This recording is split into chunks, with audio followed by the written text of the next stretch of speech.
Jesus, there he is at 12 years old, and he is blowing their minds. And I want to tell you guys why.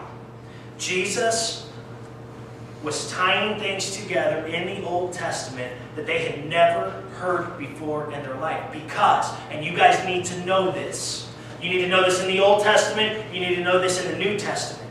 If you do not know Jesus, you don't know jack about the Bible.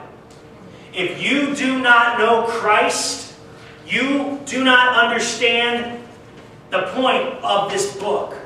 Jesus, in his ministry, teaches that everything in the Old Testament points to me. I'm sure that to one degree or another, these are some of the things that Jesus may have been sharing with the scribes and sharing with these priests. Maybe not that bluntly, but that everything in the Old Testament points to the Messiah. Jesus says that the law is about me. The Psalms are about me. The prophets are all about me. And we need to know that, guys. You can read the Bible and turn it into a book of morals and a book of rules and a book of regulations, and it will do you no good for your eternal soul. If you do not know Jesus, you don't know anything about the Bible.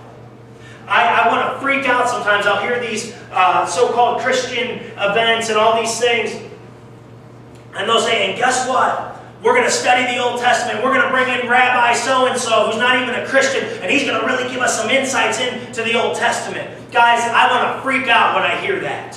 Because if you do not, at some point, get to the person and the work of Jesus from the Old Testament, then you don't know jack about the Old Testament. Right.